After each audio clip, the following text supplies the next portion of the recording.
Bon, mesdames, messieurs, merci d'être venus. Je vous remercie et je remercie bien sûr Madame Denis Rodriguez et toute l'équipe pour cette invitation.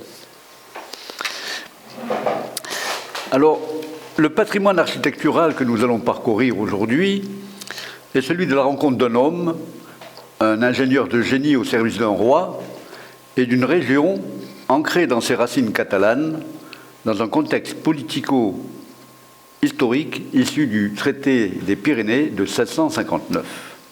Nous allons commencer par l'homme. Si j'appuie sur le bon bouton. Sébastien est le fils d'Aimé Carminol et d'Hubert Leprest, ancien écuyer ruiné qui a dû quitter son épée pour la charrue de paysans. Sébastien est né à Saint-Léger de Foucheré, devenu de nos jours Saint-Léger-Vauban, qui est un petit village du Morvan en mai 1733, dans une très modeste chaumière. Il a 10 ans quand son père décède et suivi de très près par sa mère. Il est donc seul, isolé, abandonné par ses autres parents, sans affection, sans asile, sans ressources. C'est le curé du village qui le recueille et qui lui apprend les lettres, les sciences, les mathématiques. Et Vauban achète ensuite, s'instruit tout seul, il emprunte des livres et il lit un jour un traité sur les fortifications. C'est un coup d'éclairage énorme. Il voit tout de suite la suite de sa vie. À propos de ses études, Vauban dira plus tard qu'il a eu une assez bonne teinture de mathématiques et de fortification. Mais, entre-temps, son oncle, Jacques, apporte les preuves que la noblesse des Leprest remonte à 3 générations. Pour l'oncle, c'est-à-dire l'arrière-grand-père de Sébastien Vauban. C'est cet arrière-grand-père qui a acquis ces modestes mais indispensables lettres de noblesse et qui, plus est, a acheté le domaine de Vauban, qui sera d'ailleurs vendu par le grand-père. Sébastien Leprest s'accroche tout de suite à la gloire de son arrière-grand-père.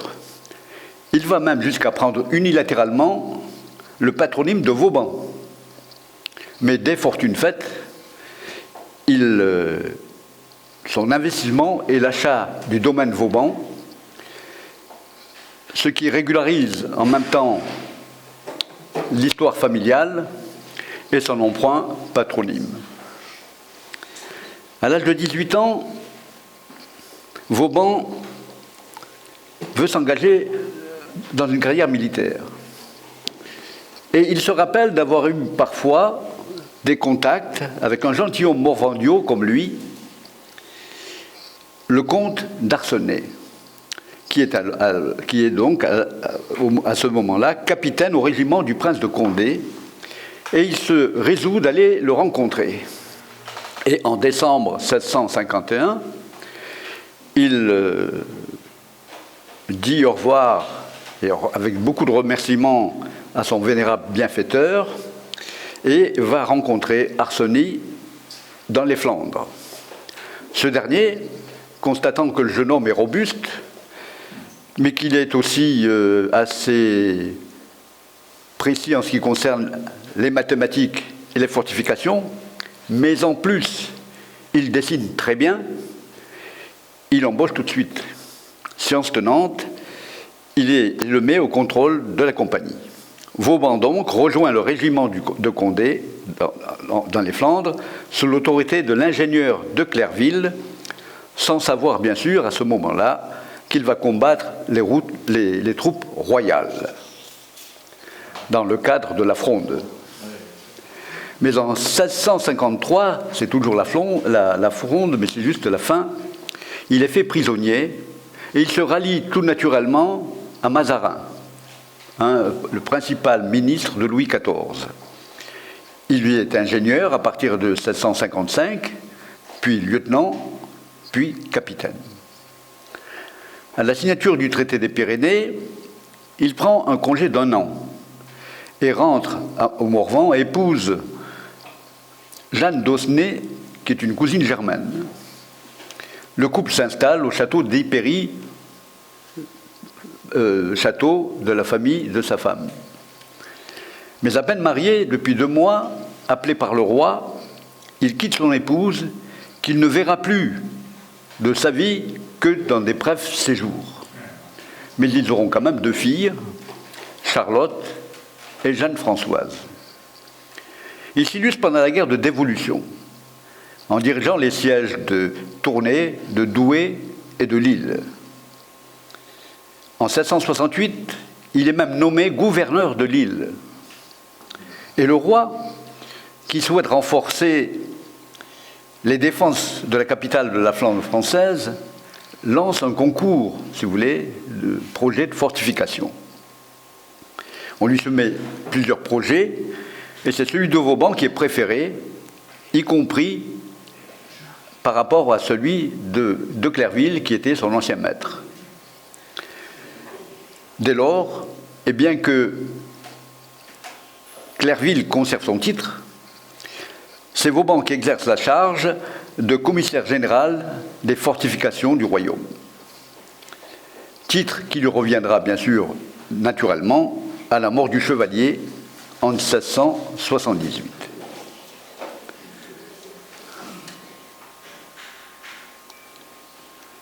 Je ne me suis pas trompé. En février 1776, avec la prime qu'il reçoit de Louis XIV après la prise de Maastricht, Vauban achète la ville de Bazoches. Et il modifie l'architecture et l'aménagement intérieur du château, qui devient sa demeure familiale. Et nous avons la photo.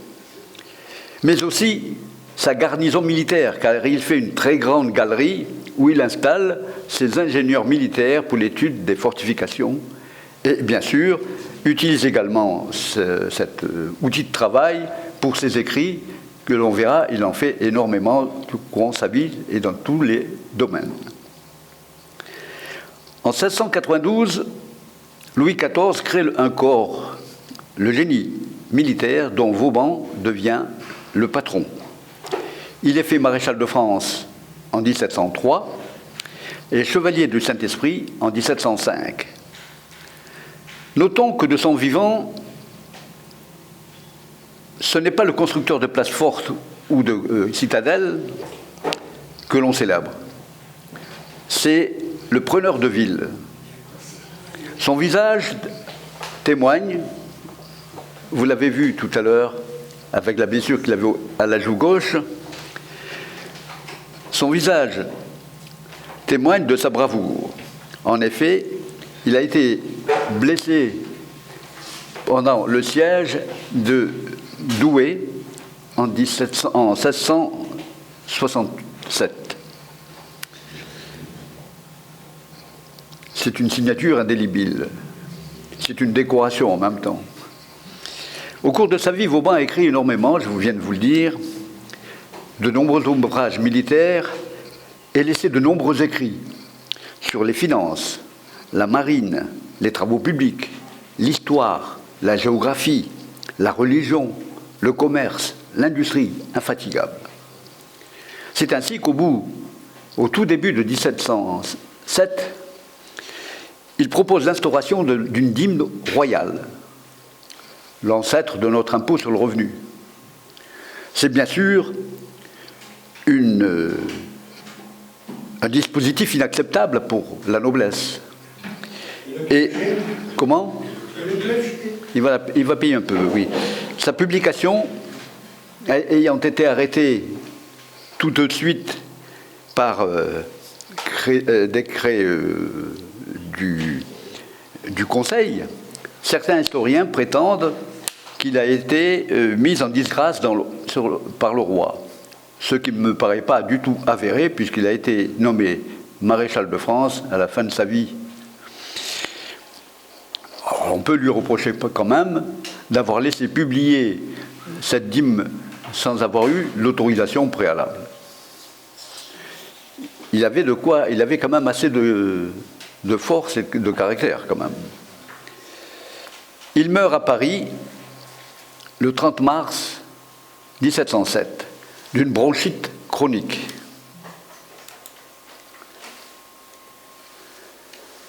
Il est enterré à Bazoches, donc, dans la chapelle Saint-Hilaire qu'il a construite, c'est la photo numéro 1, qu'il a construite de son vivant pour servir de caveau familial. En 1804, on découvre sous l'autel, c'est la photo 2, une boîte en plomb contenant son cœur sous l'autel. En 3, nous avons Napoléon qui le transfère aux Invalides à Paris en 1808, après avoir rendu un hommage solennel et en le plaçant face au tombeau de Turenne, c'est la photo numéro 4. Face à des perpétuels changements, on va passer donc à la vie active cette fois-ci. Face à des frontières en perpétuel changement, l'activité de Vauban a été incessante. Au cours de sa carrière, il a conduit plus de 60 sièges. Il a construit ou transformé au moins 130 places, forts ou châteaux. Et il a créé ex nihilo, faisant alors preuve d'urbaniste, 9 villes nouvelles, dont pour notre région, Montlouis. Le génie de Vauban réside dans sa faculté d'adaptation des principes de la fortification au relief, à l'existant, mais aussi à son exceptionnelle efficacité en trouver des techniques innovantes, comme par exemple la réduction des angles morts avec l'adoption des plans en étoile, ou en créant des passages souterrains. Il y a une diversité d'ouvrages donc énorme, dont la région est un des plus beaux exemples. Pour lui, l'art de la fortification ne consiste pas dans des règles et des systèmes, mais uniquement dans le bon sens et l'expérience. Il convient d'ajouter aussi que ce qui caractérise les fortifications de Vauban, c'est son souci permanent du bien-être et de la sécurité des soldats. Car, assure-t-il, il n'est de richesse que d'hommes. Soulignons enfin que la plupart des ouvrages de Vauban sont demeurés opérationnels jusqu'en 1870, moment où les progrès de l'artillerie les ont rendus obsolètes. Abordons maintenant, si vous voulez bien, le volet historique pour mieux comprendre le rôle frontalier de la région au cours de la période allant du XIIIe siècle au XVIIe, avec une succession quasi permanente de conflits armés dont la région a été le théâtre directement ou indirectement. Et donc faisons un rappel historique. Ce rappel historique, je le titre, c'est un territoire très convoité. En 1252, le traité de Corbeil, signé par le roi de France Louis XI et Jacques Ier d'Aragon, établit sur la ligne des Corbières la distance entre les terres catalanes et les terres languedociennes. La France renonce à ses droits sur les comtés de Barcelone, Perpignan et de Cerdagne. En contrepartie, l'Aragon renonce au Languedoc, à l'exception de Montpellier. En 1276, Jacques Ier, roi d'Aragon, meurt, et nous savons tous, son testament partage les territoires entre ses deux fils, avec la création du royaume de Majorque, constitué, comme nous le savons, des îles de Majorque, d'Ibiza, la seigneurie de Montpellier et des comtés de Roussillon, Cerdagne, Conflans et Val-Espire.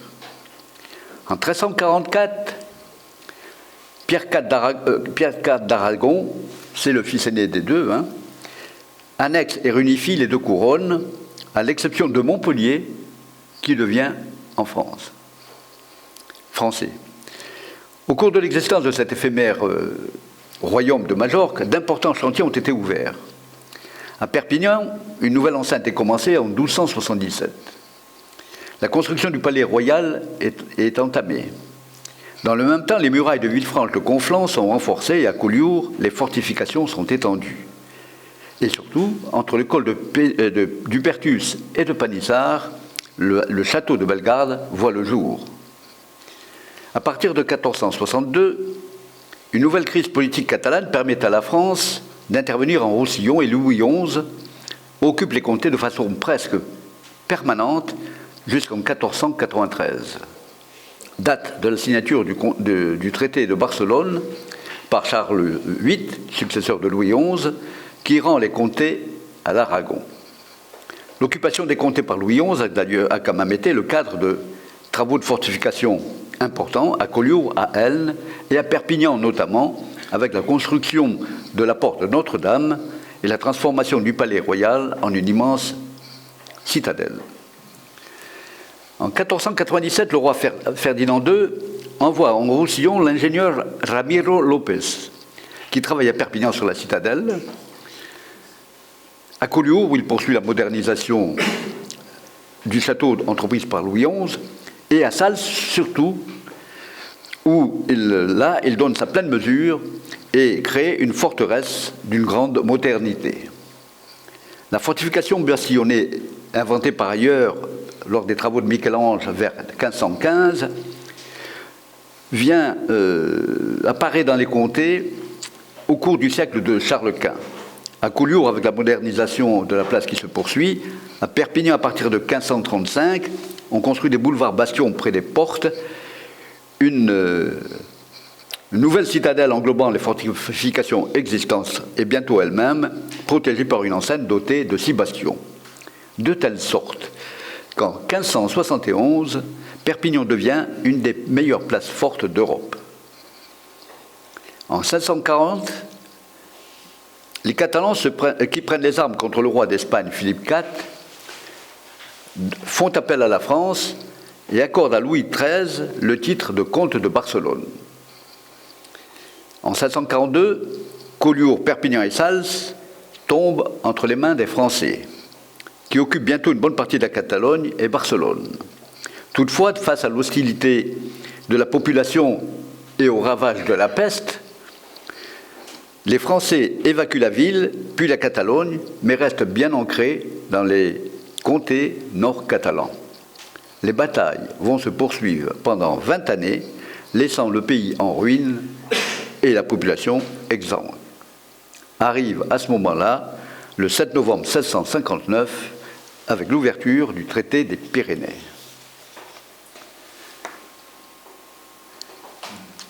Le cardinal Mazarin, Premier ministre français, négocie avec son homologue espagnol, Don Luis de Haro. Dans un premier temps, la France réclame le seul comté du Roussillon. Mais le cardinal, misant sur la volonté de son homologue de mettre fin à la guerre que son pays ne peut plus supporter, obtient finalement aussi le Val-Espire, le Conflent, le Cap-Cyr et la partie de la Cerdagne en deçà des Pyrénées. Par ailleurs, et c'est important, il est acté que Louis XIV épousera l'infante Marie-Thérèse, qui lui apportera une dot de 500 000 écus d'or. En considération de cette dot, elle renoncera à tout droit sur le trône espagnol, mais Mazarin fait stipuler que cette rénonciation ne sera valable qu'autant que les 500 000 écus seraient payés au terme fixé. Ce territoire cédé par l'Espagne et occupé par la France à partir de 1660 est d'une superficie de 4000 m². Il correspond au département des Pyrénées-Orientales aujourd'hui, hors le Fenouillède, qui fera partie du département à la Révolution française. Pour preuve aussi, française. La population la population de cette partie qui revient à la France est à l'époque de 70 000 à 80 000 habitants. C'est inférieur à la population qu'il y avait à l'époque des rois de Majorque. Et la principale ville de la région, Perpignan, ne possède que 15 000 habitants. C'est donc un territoire essentiellement rural, habité par une population ayant une langue, des traditions et un drapeau, le catalan. Si le souhait de Louis XIV est d'intégrer les provinces au plan politique, judiciaire, religieux, économique, il est déterminé, mais il n'est pas farouche. Le roi travaille surtout, certes, à protéger les frontières, mais il veut surtout... Je ne vois pas. Ah non, je ne vois pas. Mais il doit surtout protéger les Flandres, au nord-est de la France. Pour preuve, au décès de son beau-frère Philippe IV, roi d'Espagne, Louis XIV réclame au nom de son épouse, Marie-Thérèse, qui est fille de Philippe IV, une partie des Pays-Bas et de la Franche-Comté, en vertu du droit de dévolution en usage dans le Brabant, sous le prétexte que la dot de 500 000 écus prévue lors du traité n'ont pas été versées. Et donc, dès mai 67, Turenne envahit la Flandre et s'empare de 12 places importantes. C'est la guerre de dévolution. Puis Condé, lui, envahit la Franche-Comté. Mais alors, on a l'alliance, la triple alliance qui montre les crocs, c'est-à-dire l'Angleterre, les Provinces-Unies, qui sont proches de la Hollande, et la Suède. Ce qui conduit finalement au traité de la Chapelle, en mai 68, par lequel elle restitue certes la Franche-Comté, mais conserve les 12 places en Flandre, dont Lille, Tournai, Douai, Charleroi. Mais à peine sorti de la guerre de dévolution, Louis XIV veut punir la République des provinces assimilée à la Hollande, donc il leur reproche d'avoir été avec les Anglais, encouragé par Louvois et avec l'appui de l'Angleterre, alors cette fois-ci, l'armée française franchit en 72 le Rhin, s'emparant et franchit le Rhin, déclenchant la guerre de Hollande. Avec la résurgence d'une nouvelle coalition anti-française, qui comprend notamment la Prusse et l'Espagne, la guerre s'avère longue et coûteuse. Et en 1778, à Nimègue, des négociations de paix se terminent par l'annexion de la Franche-Comté et l'échange notamment de Cambrai et Valenciennes contre Charleroi et Courtrai. Mais entre-temps, en 1674, sur les frontières du Roussillon, les conspirations de Villefranche et de Perpignan, qui veulent livrer ces deux places aux Espagnols, sèment le trouble dans la province et sont suivis par l'entrée des Espagnols et qui envahissent le Roussillon et prennent surtout Bellegarde. Mais un an après, les troupes françaises reprennent néanmoins le contrôle de la situation et en 1678, elles s'emparent de la place forte de Puigcerdà, ils la rasent complètement et l'abandonnent. C'est la fin, par les Espagnols, du contrôle de la Cerdagne française. Venons-en maintenant au sujet d'aujourd'hui, les fortifications dans les Pyrénées orientales. Vauban est chargé par Louis XIV de renforcer les défenses en créant une ceinture de fer pour protéger les frontières. Mais il est soumis aux décisions politiques du cabinet du roi et doit se plier aux contraintes du système et rendre compte aux ministres, ces ministres de tutelle que sont Louvois et Colbert. Quel est donc le rôle précis de Vauban pour les fortifications ? L'ingénieur doit maîtriser toutes les opérations qu'il doit diriger depuis le projet jusqu'au fonctionnement, c'est-à-dire il conçoit l'ouvrage, il commande les devis aux entrepreneurs, il conduit les travaux. De ce fait, le projet et les devis amènent l'ingénieur à élaborer une sorte de dossier type comportant une lettre explicative et un mémoire incluant tout d'abord un exposé sur la situation géographique et économique du territoire concerné, concluant à l'intérêt stratégique de la place proposée. Ensuite, une description des bâtiments existants et la proposition des nouvelles constructions avec le montant des dépenses. Et enfin, une description des qualités et des avantages de la nouvelle place forte. Le tout avec une annexe et tous les plans concernés. Mais il convient aussi à cette organisation d'intégrer le conflit de compétences entre les ministres. Colbert est surintendant des bâtiments, secrétaire d'État, secrétaire de la Maison du Roi, ministre de la Marine, donc des Ports, contrôleur général des Finances, alors que Louvois est secrétaire d'État à la guerre, gère les fortifications. L'illustration de cette rivalité apparaîtra clairement lors de l'examen de Collioure et de Port-Vendre. En 1679, Vauban vient dans la région et multiplie notes, plans et recommandations. Ce bourreau de travail, qui possède, en outre, nous l'avons vu, une solide expérience militaire, parcourt à cheval le royaume d'un bout à l'autre. Pas moins de 8 sites des Pyrénées-Orientales ont été modelés ou conçus par Vauban.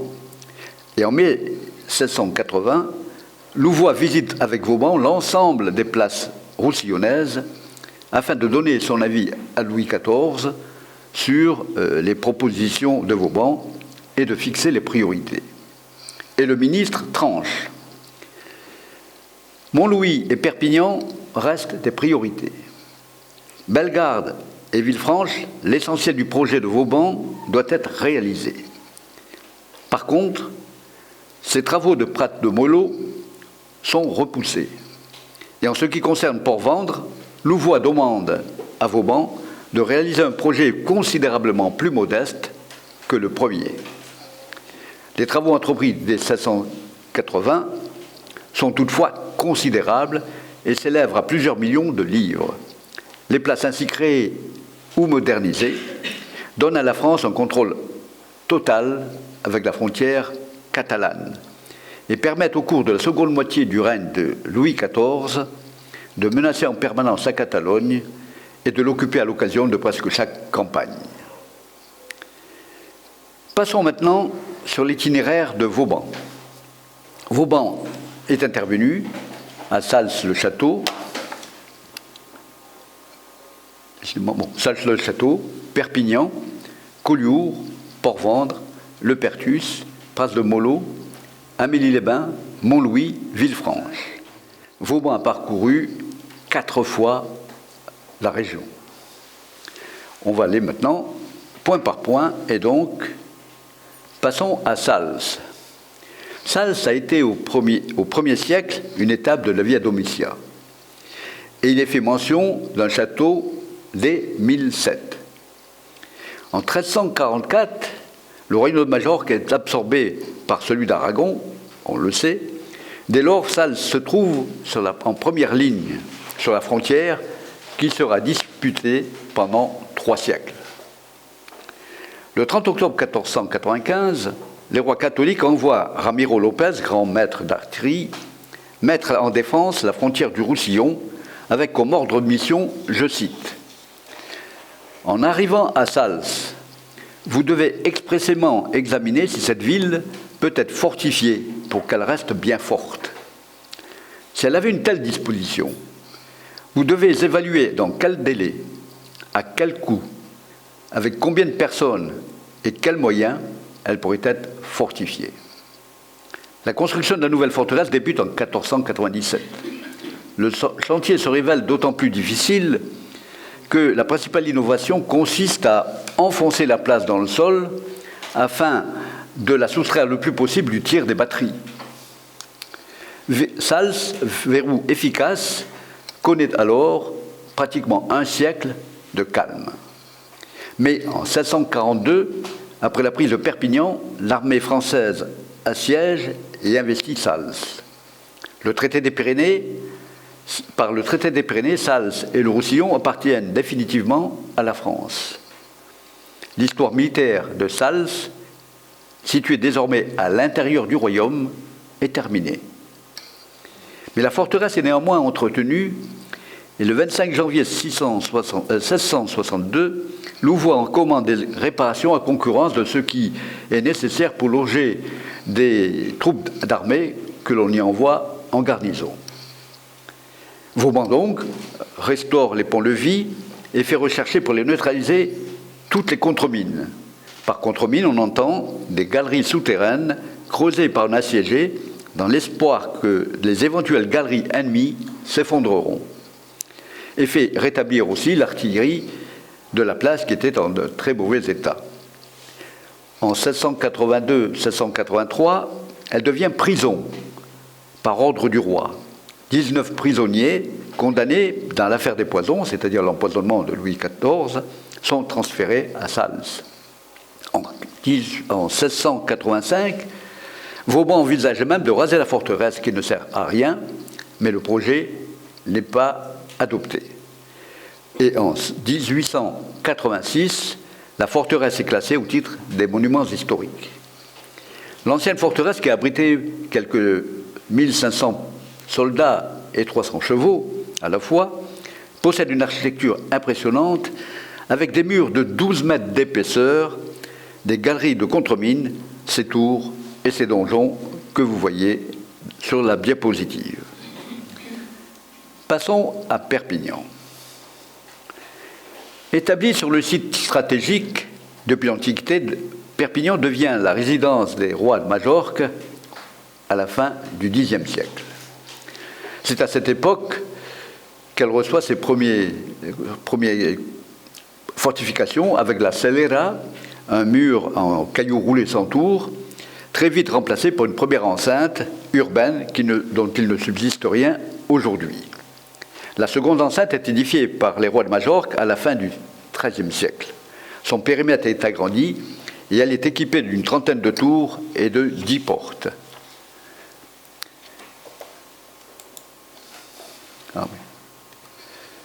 Le palais des rois de Majorque est construit de 1274 à 1344. Sur la projection, nous avons la photo de l'ensemble du palais, son entrée avec le bastion Saint-Mathieu et la tour de l'Hommage. Occupé par l'armée française, par l'armée de France, pratiquement de 1463 à 1493, je l'ai déjà souligné, une imposante citadelle est construite autour du palais des rois de Majorque. Mais quand la ville est restituée à l'Aragon, elle devient une place forte avancée de ce royaume contre la France. À partir de 1555, les fortifications urbaines de Perpignan reçoivent leurs premiers ouvrages modernes. 6 bastions, nous avons le croquis en haut à gauche, c'est-à-dire un ouvrage faisant saillie aux angles d'une enceinte fortifiée avec 2 pans et 2 faces. Puis des demi-lunes, ce sont les figures, les croquis du milieu.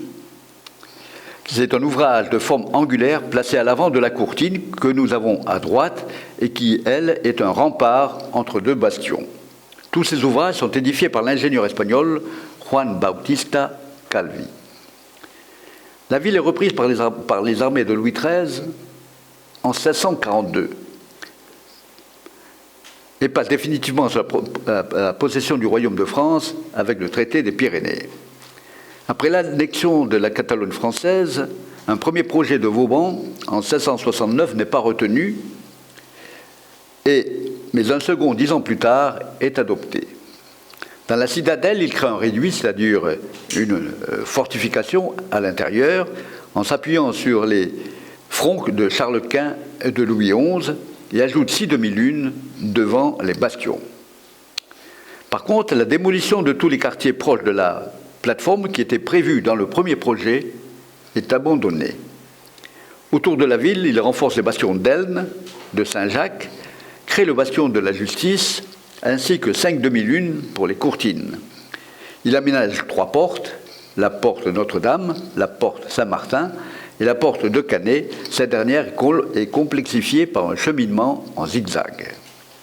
Pour compléter le système, l'ingénieur Rousseau fait bâtir les casernes de la Citadelle et de Saint-Jacques et réaliser des travaux dans la ville, la création d'un égout se jetant dans la base détournée, ou ainsi qu'un pont aqueduc amenant l'eau au sud, au-dessus de la porte d'Aisne, de la porte de Saint-Martin et vers les Capucins. Cet important projet consiste aussi à élargir les défenses extérieures, de consolider, rehausser et taluter et prolonger des fossés importants de plus de 20 mètres.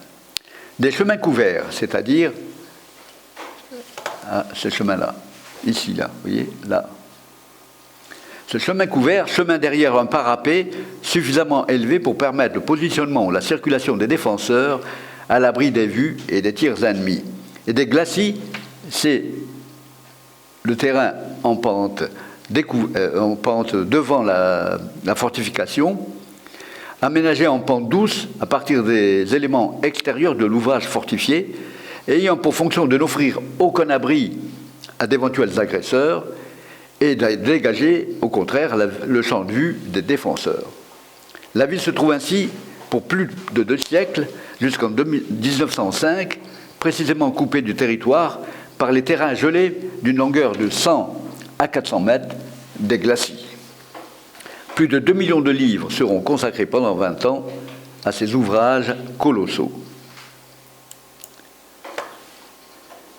De toutes les constructions, il ne reste, après la démolition de 1905 et 1930, que les traces des grands boulevards de ceinture et des rues qui les coupent en angle aigu, restituant ce qu'étaient avant les demi-lunes ou les glacis.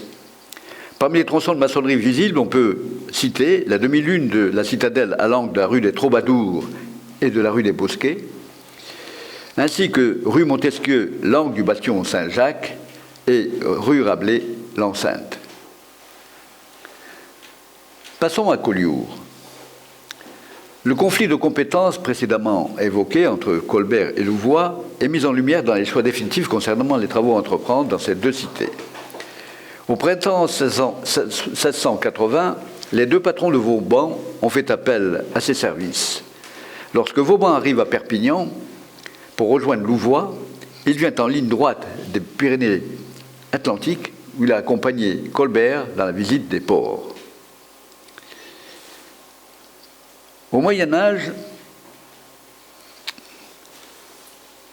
Collioure, sur son emplacement, se trouvait une tour de guet wisigothe, puis maure, au puits Puig-Musard, qui permettait la surveillance de la côte nord.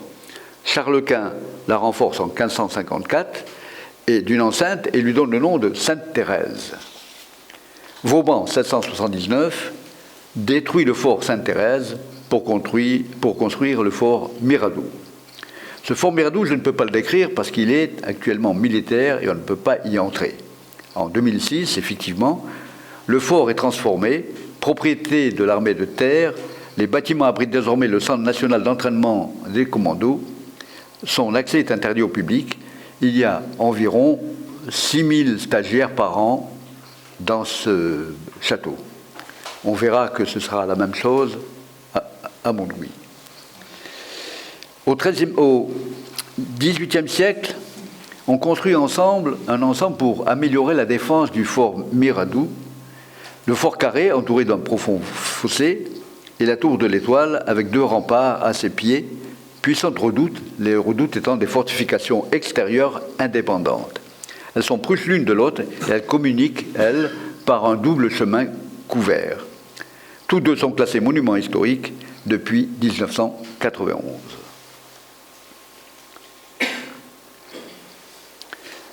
À 160 mètres d'altitude, sur le Puig Japon, accueille dès le 7e siècle une tour wisigothe, puis maure. Au XIIIe siècle, une tour à signaux la remplace et prend le nom de Saint-Elme. Vous voyez, Saint-Elme, c'est ici, entre Collioure et Port-Vendre. Le fort de Saint-Elme possède un tracé étoilé, irrégulier, à 6 branches. Il est construit en moellon de schiste qui est extrait sur le site même. L'inclinaison de la construction permettait aux boulets de rebondir sur les murs et de ne provoquer donc que peu de dégâts aux murailles. Vauban, en 1680, réalise d'importants travaux d'escarpe, c'est-à-dire sur le fossé, sur le chemin couvert, sur la face qui est côté de la fortification, c'est l'escarpe. C'est un mur intérieur du fossé d'un ouvrage fortifié. Et la contre-escarpe, c'est donc la paroi qui lui fait face, qui est vers l'extérieur, et qui peut être soit inclinée, ou soit, comme sur la gravure, avec un léger décrochement pour que les guetteurs ou les tireurs puissent être mieux installés pour faire leur besogne, si je puis dire. Ces murs de plusieurs mètres d'épaisseur anticipent l'évolution de l'artillerie. Vous avez vu que tout à l'heure, j'avais dit qu'il y avait 12 mètres d'épaisseur. Donc, il faut que l'artillerie soit puissante. Hein. Et donc, c'est pour ça que ça a duré jusqu'en 1870, en fait. Bon, après le pont-levis du château, on dégoûte 2 petites cours en triangle. Elles sont prises en enfilade par les défenses, de telle sorte qu'un nombre limité de défenseurs puisse arrêter une quantité d'assaillants. Depuis 2008, il abrite le musée avec des collections d'armes médiévales et Renaissance, mais aussi des expositions temporaires. Passons maintenant au château royal. Construit sur un ancien castrum romain, le château royal se remarque dès le premier regard. Posé sur Collioure, il est indissociable de la ville. Les travaux dirigés par Saint-Hilaire et supervisés par Vauban consistent essentiellement en une surélévation des remparts ou un réaménagement des 3 bastions avec la création de l'entrée actuelle et d'une demi-lune qui se présente comme un ouvrage fortifié complexe. La visite du château permet notamment de découvrir la fosse Bray, vous voyez la photo, enceinte basse, terrassée, ajoutée en gradin au pied d'une enceinte. Une fois franchi l'accueil, on atteint le demi-bastion du Puy qui offre une belle vue sur le port et s'achève par un demi-bastion du donjon dont nous avons la photo. Au fil de l'itinéraire, on passe devant les casemates, qui est un abri protégé, puis vient la place d'armes, aménagée au XVIe siècle, donnant accès aux casernes et à la barbacane, qui est un ouvrage placé au devant de portes ou de ponts afin d'en contrôler l'accès. Au pied du donjon s'élève le château et sa cour d'honneur. Le château est classé monument historique depuis 1922. Passons à Port-Vendre. Au-delà de la difficulté de financement que Louvois évoque, il y a le conflit d'intérêts entre les 2 ministres de Louis XIV. Et Colbert ne donne pas les moyens de créer un port en eau profonde et une citadelle à protéger à Port-Vendre. Précision toutefois que le fort de Saint-Elme, par son emplacement et sa hauteur, compte tenu de sa position stratégique, est surnommé la sentinelle de la Côte Vermeille entre Collioure et Port-Vendre. Vauban procédera donc à quelques aménagements permettant à une partie de la flotte méditerranée de séjourner sur les côtes catalanes sans trop de soucis. Illustration de ces travaux, avec la redoute du chenal à l'entrée de la baie, avec son échauguette, qui est une guérite bâtie en saillie du rempart, à la hauteur du parapet et percée de meurtrières permettant de voir et de tirer sur l'ennemi de tous les côtés. Là-bas. Port-Vendre attendra en fait le XVIIIe siècle et le marquis de Mailly pour se transformer en un vaste chantier. Dans les Hautes-Vallées, Vauban entend dissuader et contenir les assauts ou les excursions tout au moins des militaires espagnols au col du Pertus en fortifiant le fort de Bellegarde. La colline de Bellegarde, de 423 mètres de haut, surplombe au côté sud le col du Pertus, qui est à 271, et côté nord le col de Panissard, qui est à 335 mètres. Et il a toujours joué un rôle stratégique au cours des siècles. Dès 1285, Jacques II, roi d'Aragon, fait construire une tour de surveillance et la première mention d'un château médiéval date de 1324. À la médiathèque de Perpignan, on peut admirer cette gravure topographique qui permet d'illustrer parfaitement l'importance stratégique militaire de Bellegarde. Entre deux cols, celui du Pertus avec son hameau, que nous avons à gauche, celui de Panissard avec son château à droite, et au premier plan en face, le hameau d'Écluse avec son fort. Les travaux engagés par Vauban se sont déroulés en 2 temps entrecoupés par une occupation espagnole. Après quelques aménagements en 1674, Vauban conçoit un projet du fort approuvé par Louis XIV. Ce fort se compose d'une partie haute, située au nord, une forteresse pentagonale irrégulière de 5 bastions, dont le bastion Saint-André, que nous avons sur la photo, et 3 demi-lunes et 3 fausses braies. La porte de France sort le point d'accès depuis le territoire et protégée par une demi-lune fermée par un pont-levis. Sur la place, nous avons la chapelle, les appartements du gouverneur, le logement du major et l'arsenal du roi. La partie basse du fort s'appelle le Fortin. C'est un ouvrage à cordes, vous avez le graphique sur la diapositive. En fait, c'est un ouvrage formé de 2 demi-lunes, reliées par une courtine, constitué un front pour ralentir l'ennemi. Protégé au sud et à l'ouest par 2 demi-bastions, avec un fossé creusé au pied du rempart. Au nord, une petite redoute défend la demi-lune, et un chemin couvert entoure, c'est celui-là, ici, là, où entoure le fortin et le relie à celui du port. Son entrée est défendue par un pont-levis. À l'intérieur sont édifiés des casernements, des écuries, poudrières, une chapelle, un hôpital, un puits de 65 mètres de profondeur et de près de 6 mètres de diamètre. Passons ma part de mollo. En 1307, on trouve trace d'une tour de surveillance bâtie sur ces lieux par les rois d'Aragon, c'est la tour de la Guardia. Ancienne tour à signaux, située à 1540 mètres d'altitude, elle est destinée à communiquer des informations d'ordre militaire par des feux la nuit à d'autres tours de la région. Parle-de-Moyo, capitale de Val-Espire, devient une place importante avec le traité des Pyrénées. En 770, l'ancien château médiéval est renforcé pour accueillir une centaine de soldats. Et lors de la guerre de Hollande, une menace espagnole fait craindre le siège de la ville. Le donjon est édifié à la place de l'ancien tour à signaux. Construite dans la seconde moitié du siècle, la citadelle du fort Lagarde a un double rôle, de protection de la ville, mais également de surveillance de la frontière franco-espagnole, le col d'Arès étant situé à quelques kilomètres en amont de la cité et constitue un passage naturel aisé sur la chaîne des Pyrénées. Vauban a pour mission de fortifier la ville et fait construire le fort qui la surplombe. Les plans du fort dessinés par Christian Rousselot de Monceau sont retouchés et approuvés par Vauban lors de sa venue en 1679. Et en 1691, un projet d'agrandissement est engagé, mais il était aussitôt abandonné à cause d'une nouvelle guerre et par manque donc de moyens financiers.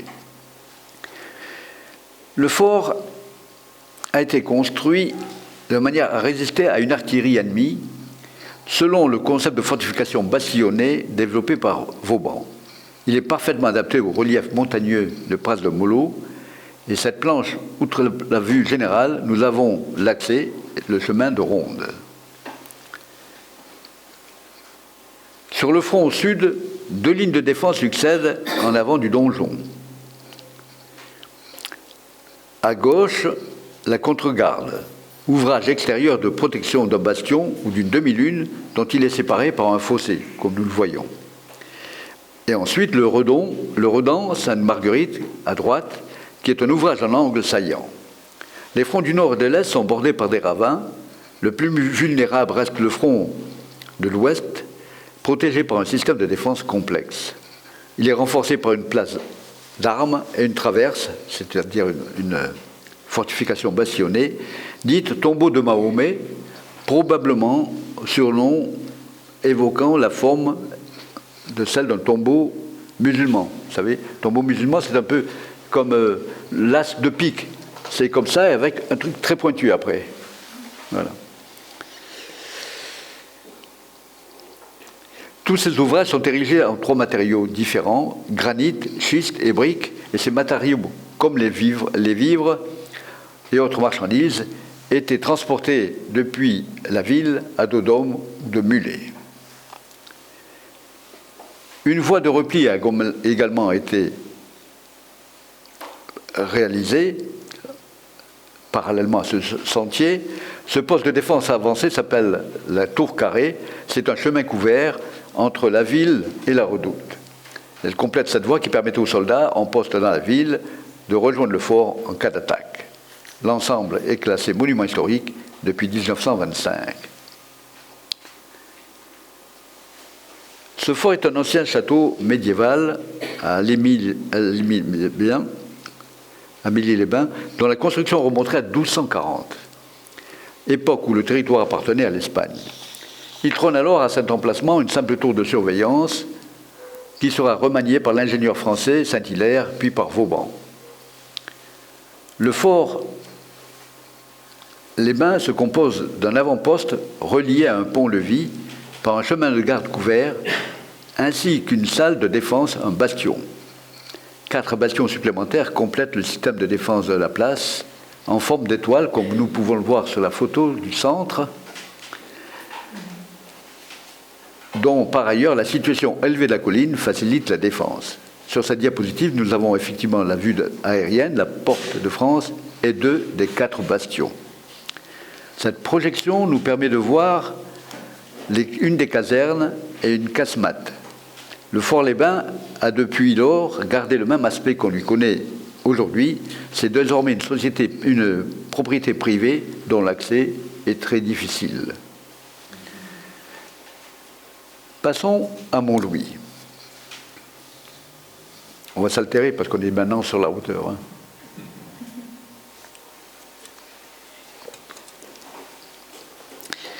Lors du passage en Cerdagne, Vauban décide de contrer la citadelle espagnole depuis Cerdà. À la vue de la colline boisée surplombant le ravin de la Tête, à 1600 mètres d'altitude, le génial architecte entrevoit le caractère stratégique de ce site qui verrouille l'accès à Villefranche par la vallée de la Tête, puis Perpignan, mais aussi le Cap-Cyr et la vallée de l'Aude. Vauban y passe 2 jours. Il échafaude les plans de la création de Montlouis. Le projet est envoyé le 2 mai 779 à Versailles. Il est aussitôt approuvé.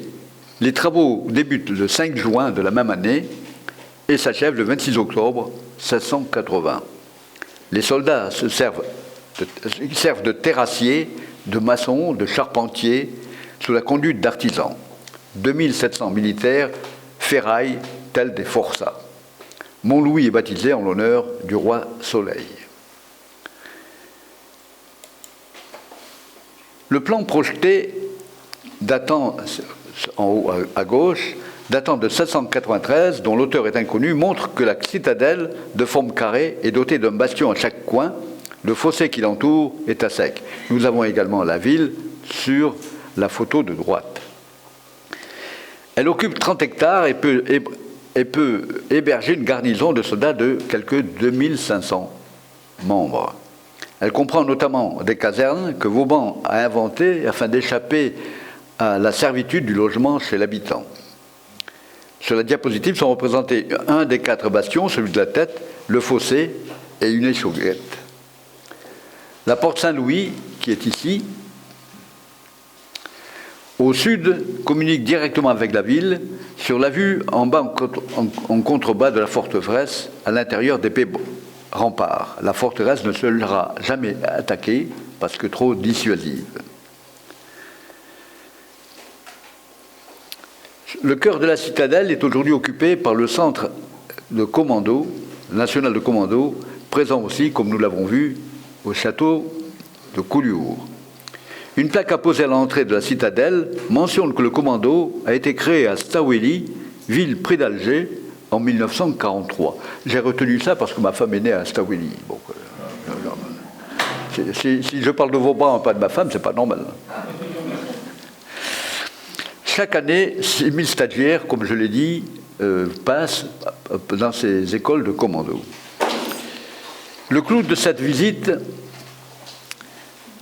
est un des 3 puits, celui des forçats, et sa cage à écureuil. Cage à écureuil parce qu'un soldat de corvée faisant tourner en marchant la grande roue en bois qui alimente la noria de seau puisant l'eau. C'est ce qu'on appelle l'écureuil. Montlouis, joyau de l'architecture du XVIIe siècle, attire habituellement, m'a-t-on dit, l'office de tourisme, 60 000 visiteurs par an. Enfin, hors Covid. Hein.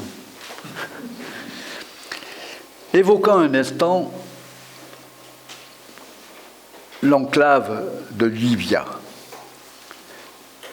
Un an après le traité des Pyrénées, le 22 novembre 1660, le traité de Livia est signé, laissant la ville à l'Espagne. Pourquoi ? Parce que le traité initial parle de village, alors que Livia est proclamée ville depuis 1582. Sur la diapositive, nous avons aussi le musée municipal avec un espace important laissé à la pharmacie Esteva, qui est une des grandes pharmacies renommée en Europe. Passons à Villefranche de Conflans. Elle est née au XIe siècle et occupe au fond d'une vallée stratégique sur le chemin de Cerdagne.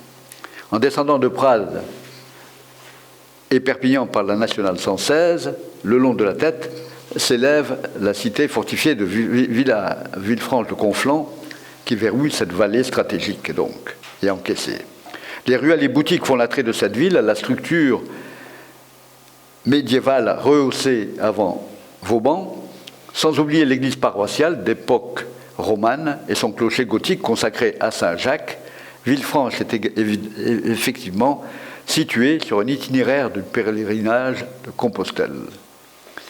Le marbre rose et la griotte, qui est sa variante, ont fourni pour la construction de Villefranche un matériau à la fois exceptionnel pour sa dureté et sa capacité à défier le temps, et d'autre part somptueux par sa couleur et son grain. De plus, il a été conservé le tracé initial de l'enceinte du XIe siècle, complété au XIIIe par 8 tours d'angle et de flanquement, dont la plupart est toujours en place et renforcé au XVIIe par un ensemble de 6 bastions, puis par quelques retouches. L'état exceptionnel de conservation de cet ensemble peut être suivi sur toute la longueur du chemin de ronde. Vauban, pour Vauban, la ville peut être prise et canonnée depuis les hauteurs, cernée par les montagnes du pic de Canigou. Aussi conçoit-il de fortifier, que fortifier Vauban n'a d'intérêt que si on la protège, si on protège la ville depuis les hauteurs. Et il choisit dès sa première inspection le Bell-lloc. Bell-lloc en catalan, synonyme de beau lieu en français, pour implanter une grosse redoute. Le fort de Villefranche, rebaptisé au XXe siècle Fort Liberia, à 180 mètres en surplomb. Sur la projection, avec l'angle de la prise de vue, depuis la tour bastillonnée, nous pouvons apprécier l'énorme surplomb du fort par rapport à la ville. C'est la photo en haut à gauche. Sur la photo du dépliant de la ville, on visualise parfaitement l'emplacement respectif du fort, de la ville et de la cova Bastera. 7 ans seront nécessaires pour construire le fort, avec une garnison conçue pour 50 ou 100 soldats. Cette réalisation exigeait des efforts considérables du fait du relief, avec ses 2 polygones imbriqués à 3 hauteurs. À l'intérieur de chaque enceinte, galeries et escaliers en pierre permettent de circuler.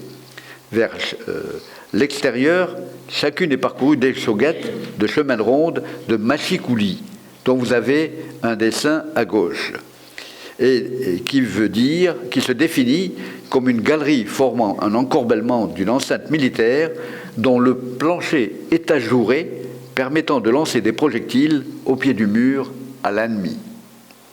Les entrailles du fort révèlent celles d'anciens cachots, baptisés la prison des dames, où furent enfermées 8 femmes soupçonnées d'être des empoisonneuses. Craignant que le scandale n'atteigne la cour, ainsi que Madame de Montespan, alors favorite du roi, Louis XIV les fit enfermer au secret au moyen de lettres de cachet.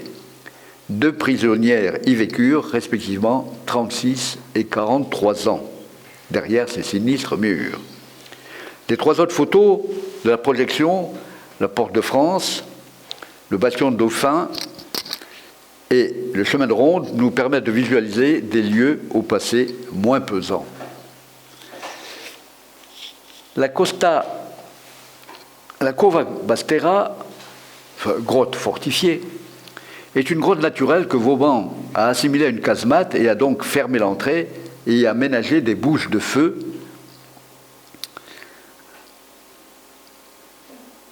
sur la façade pour en faire une redoute.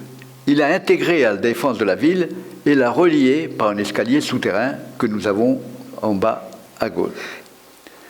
Par contre, le souterrain prévu par Vauban reliant la cité au fort là-haut, ne fut pas réalisé pour des raisons budgétaires et il ne le fut qu'au Second Empire, entre 1850 et 1853, et appelé le souterrain s'appelle les 1000 marches. En réalité, il en comporte 434 dans la roche pour une dénudation de 180 mètres. Pour y accéder de la ville au fort, il faut soit les gravir, soit emprunter une navette 4x4. Avant de conclure, permettez-moi une digression. On connaît grâce à l'émission télévisée Fort Boyard, édifié en pleine mer au large de la ville de Rochefort. L'idée de la construction remonte à Louis XIV. Ce qui fera dire, après étude à Vauban, « Sire, il serait plus facile de saisir la lune par les dents que de tenter en cet endroit pareille besogne. » Mais l'idée est reprise par Napoléon, suite à l'affaire des brûlots, lorsqu'une flotte anglaise pénètre dans le passage d'Antioche menaçant l'arsenal de Rochefort et met à sac la précieuse île d'Aix.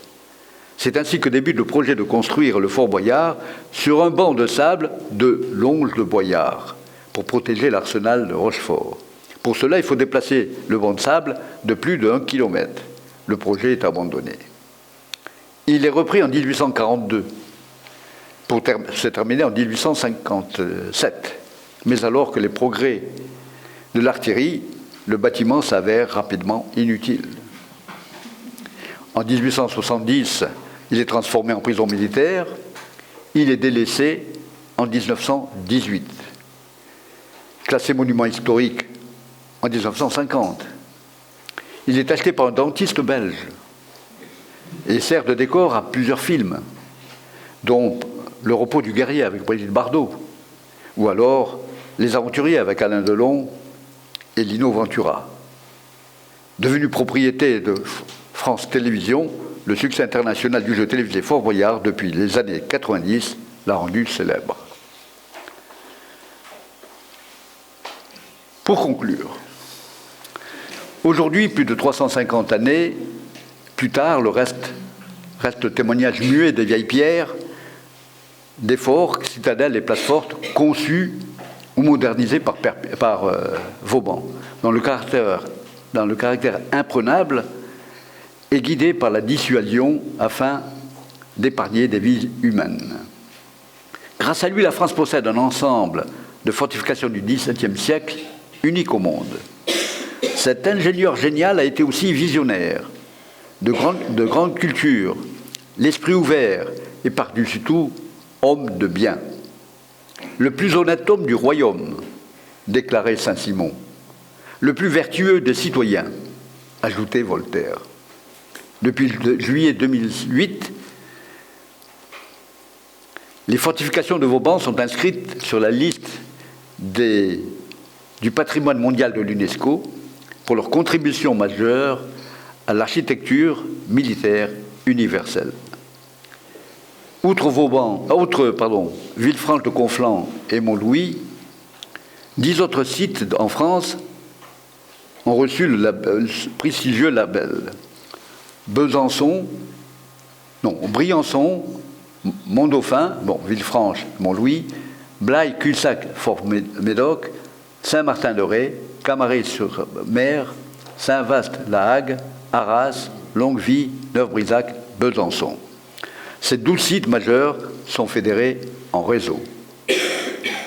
Je vous remercie et je vous prie de m'excuser pour les 20 définitions que j'ai dû faire qui ont peu alourdi le discours, mais je pensais qu'il était utile quand même d'écrire un peu, de savoir un peu ce que représentaient les mots militaires dans le langage civil, si je puis dire. Je vous remercie.